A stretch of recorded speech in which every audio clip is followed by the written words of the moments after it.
श्री गणेश दत्त गुरुभ्यो नमः। माला कमंडलूर्धकर पद्मयुग्मे मध्यस्थ पाणियुगले डमरू त्रिशूले यस्य ऊर्ध्वकर्यो शुभशङ्खचक्रे वंदे तमत्रिवरदं भुजषट्कयुक्तम्। परमपूज्य सद्गुरू श्री रामकृष्ण क्षीरसागर स्वामींना वंदन करून संघटित सत्संग मंडळांच्या या गुरुकार्यातील मोहिमेमधल्या 1349व्या भागाचे मी पठण करीत आहे।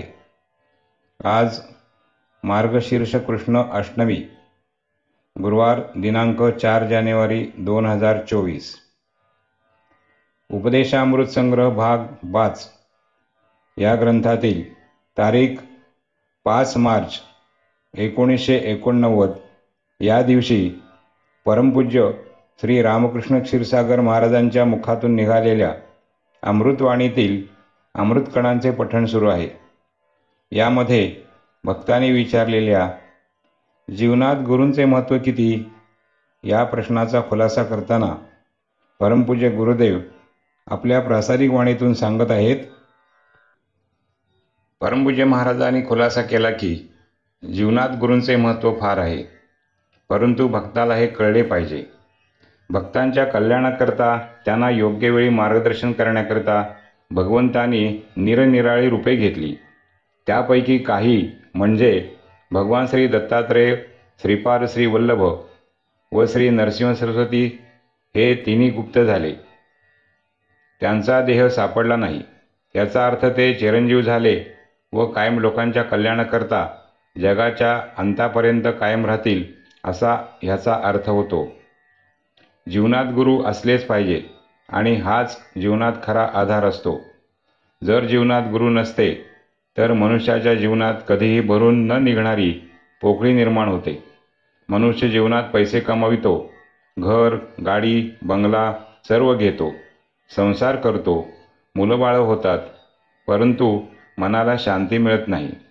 शेवटी कुठेतरी जाऊन श्रेष्ठ पुरुषांचे पाया पडावे ही भावना निर्माण होतेच। काही लोकांना आमचे महत्त्व कळत नाही, ते आमचे मते मूर्खच आहेत।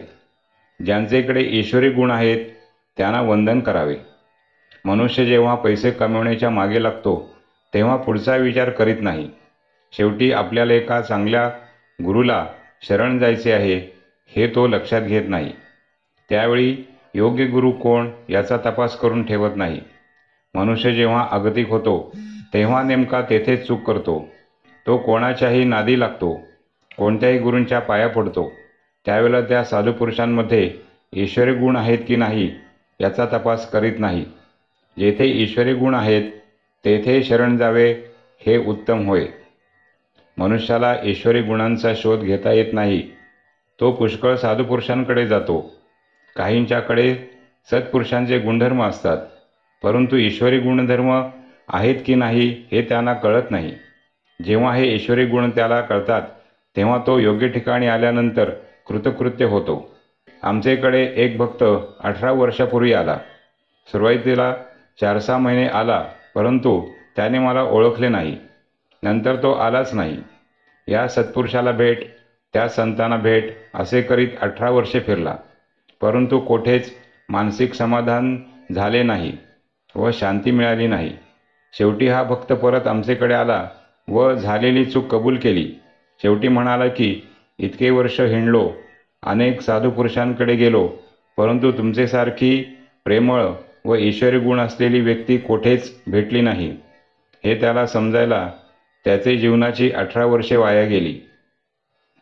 ईश्वरी गुण असलेल्या व्यक्तीची भेट होणे हे तुमचे भाग्यच उजळायला आले असे समजावे। भक्ताला ईश्वराबद्दल कधीही मनात संशय नसतो। गुरूंचे दर्शन घेताना त्यांना ईश्वर त्यात पाहायला पाहिजे, म्हणजे मग मनात संशय निर्माण होत नाही। यावरून जीवनात गुरूंचे महत्त्व किती असते हे लक्षात आलेच असेल। पुढील प्रश्न आहे, एका वृद्ध दंपत्याने चौकशी केली की संसारातून लक्ष कमी कसे करावे। परमपूज्य महाराजांनी खुलासा केला की जे सरकारी नोकरीत आहेत त्यांना नियमाप्रमाणे 55व्या किंवा 60व्या वर्षी निवृत्त व्हावेच लागते। जे व्यवसायात गुंतलेले आहेत त्यांनी देखील धंदा व्यवहारातून केव्हा निवृत्त व्हावे हे आपल्या मनाशी निश्चित करून घ्यावे. नोकरीतून जरी निवृत्त झाले तरी संसार मागे असतोच. आपल्यावरच्या मुलामुलींच्या लग्नाच्या जबाबदाऱ्या संपल्या म्हणजे हळूहळू मुलांकडे कारभार सोपवून संसारातून निवृत्त व्हायला हरकत नाही. काही लोकांना मुलांचेकडे सत्ता देणे आवडत नाही. मरेपर्यंत स्वतःच्या हातात सत्ता ठेवतात. मागे मी मुंबईला गेलो होतो. त्यावेळेला एक वृद्ध दंपती दर्शनाला आले. त्यांनी खुलासा केला की त्यांना जीवनात जे काही मिळवायचे होते ते मिळविले. आता काहीही मिळवायची इच्छा नाही. संसारातून मुक्त कसे व्हावे, लक्ष कसे कमी करावे.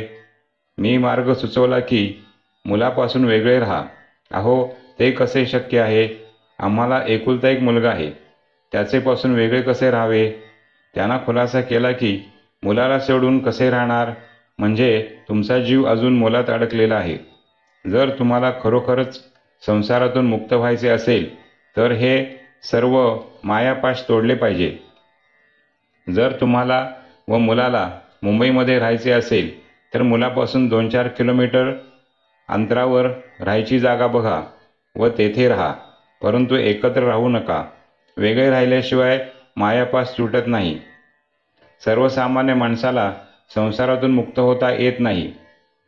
जसा मुक्त होण्याचा प्रयत्न करतो तसा तो अधिक गुरफटत जातो. सर्वसामान्य माणूस सुखी जीवन जगू शकत नाही. तसे म्हटले तर सुखी जगणे सोपे आहे. ह्यासाठी मनाचा पक्का निर्धार पाहिजे. कोणतीही अपेक्षा न ठेवता जगावे तरच सुखी राहता येईल. आजकाल वृद्ध आई वडील तोंडाने केवळ संसार सुखाच्या गप्पा मारतात, परंतु त्यांना हे पाहिजे ते पाहिजे, शिवाय मुलानेही चौकशी केली पाहिजे ह्या अपेक्षा असतात. असे जर असेल तर सुखी व निवांत जीवन कसे जगता येईल.